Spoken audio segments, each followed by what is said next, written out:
Good morning everyone. तो आज हम देखने वाले हैं मोस्ट इम्पोर्टेंट पीवाईक्यूज जो अनस्थेशिया के ऊपर पूछे जाते हैं।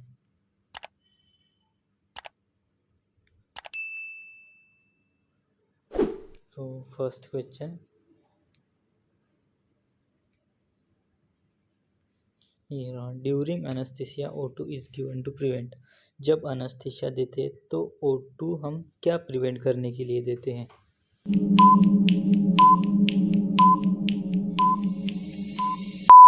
So right answer is hypoxia, to prevent hypoxia।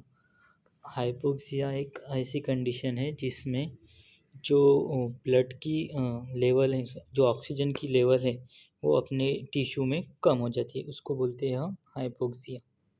तो उस कंडीशन में अनेस्थीसिया के हम हाइपोक्सिया प्रिवेंट करने के लिए O2 देते हैं। नेक्स्ट,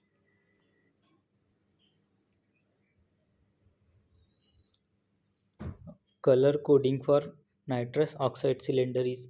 जो नाइट्रस ऑक्साइड का सिलेंडर रहता है तो उसका कलर क्या रहता है?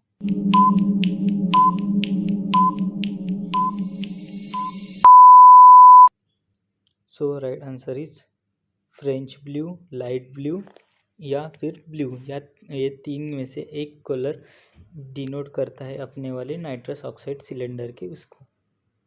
Next, third question, pre anaesthesia medication is given to. कौन सी ऐसी मेडिकेशन है जो अनस्थेशिया के पहले दी जाती है?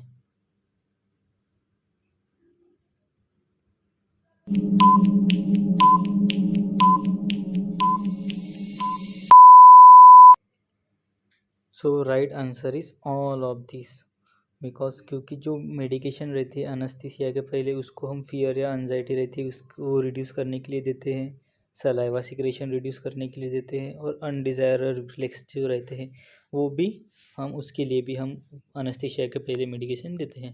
Next, so next, atropine as pre anaesthesia has all effects except. मतलब ऐसा कौन सा इफेक्ट है एट्रोपिन का जो प्री अनस्थीसिया देते समय देते हैं लेकिन वो इफेक्ट उस पर दिखाई नहीं देता, ऐसा कौन सा इफेक्ट है?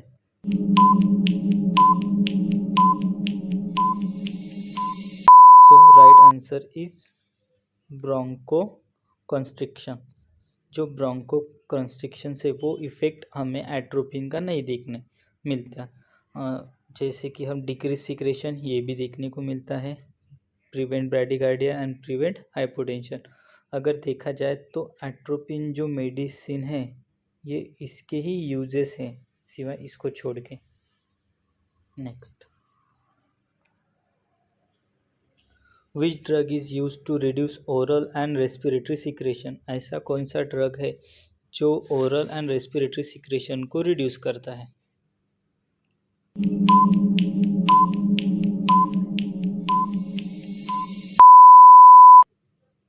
So right answer is anti cholinergic, because anti histamine अपना एलर्जी के लिए यूज़ होता है। डायरेटिक्स जो किडनी फेलर के पेशेंट होते हैं उनमें हम करते हैं यूरिन ज़्यादा बाहर निकालने के, और एंटीबायोटिक्स ये तो आपको पता ही है, बैक्टीरिया जब ग्रोथ हो जाती है तब देते हैं। Next, atropine sulfate is contraindicated in all except one of the following client। Atropine sulphate कौन सी कंडीशन में कॉन्ट्राइंडिकेटेड है सिवाय एक को छोड़ के? मतलब सभी में है लेकिन इसमें वो कॉन्ट्राइंडिकेटेड नहीं है। किसकी इसमें कॉन्ट्राइंडिकेटेड नहीं है?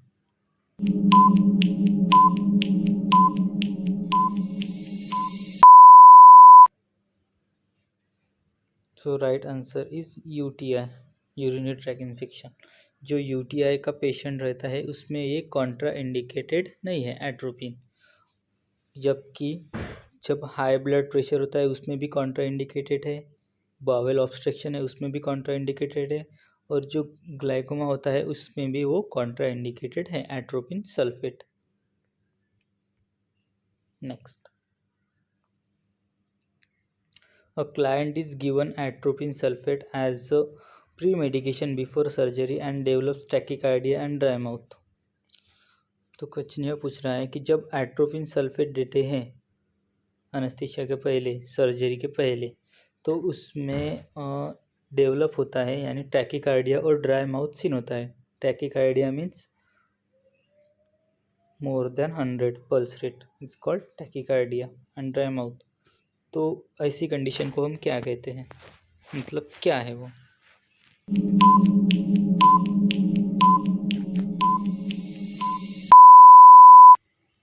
तो right answer is C, normal side effect of atropine. तो ये जो टैकीकार्डिया और ड्राई माउथ है जो एट्रोपिन के देने के बाद दिखाई पड़ता है, वो एक नॉर्मल साइड इफेक्ट है अपने वाले एट्रोपिन सल्फेट के। Next, in an infant anaesthesia is given by using. जब एक इन्फेंट को अनेस्थीसिया देते हैं तो कैसे देते हैं, कौन सी टेक्निक यूज़ करते हैं या मास्क यूज़ करते हैं?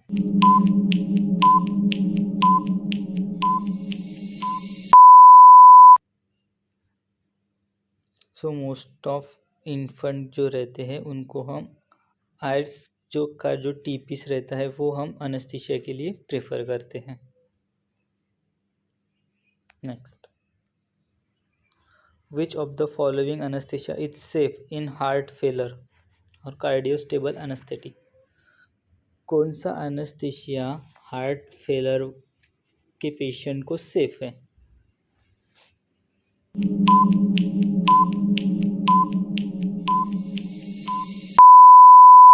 So right answer is etomidate. Etomidate का जो एनेस्थीसिया रहता है वो हार्ट फेलर के पेशेंट को सेफ रहता है। Next, anaesthesia machine is use in general anaesthesia for. Anaesthesia machine general ward के अनेस्थीसिया में यूज होता है किसके लिए? फॉर।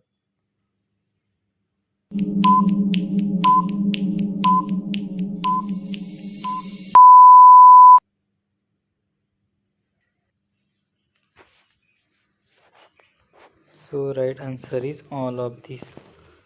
वो ऑक्सीजन को लंग्स में पंप करने के लिए हेल्प करता है।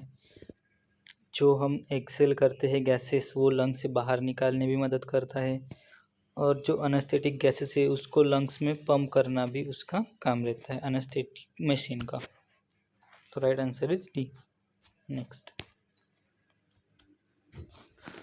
विच of the following is the example of excel anaesthesia. जो इनहेल्ड अनेस्थीसिया है वो किसका एक एग्जाम्पल है?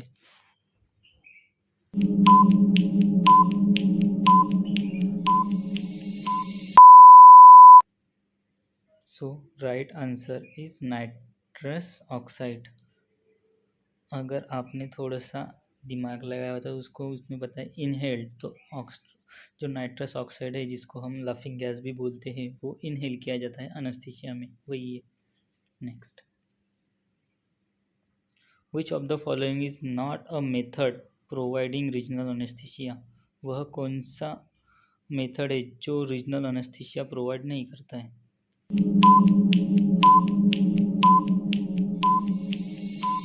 So right answer is intravenous. Intravenous एक ऐसा मेथड है जिसमें रीजनल अनेस्थीसिया नहीं दिया जाता है। Next, percent of xylocaine used in spinal anaesthesia. जो स्पाइनल अनेस्थीसिया तो झाइलोकिन कितने परसेंट देते हैं? तो right answer is 5%। 5% of xylocaine use in spinal anaesthesia.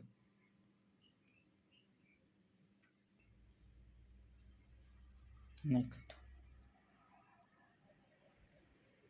Spinal anaesthesia is given usually at which level of spinal cord. Spinal anaesthesia जब देते तो spinal cord के कौन से लेवल में देते हैं?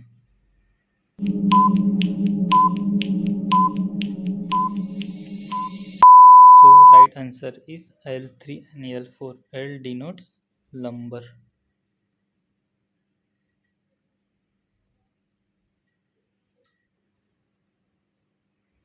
जो नंबर का L3 और L4 होता है उसमें usually. Then question number 15. A patient's blood pressure is found to be very low following a spinal anesthesia. This may be cause spinal anesthesia.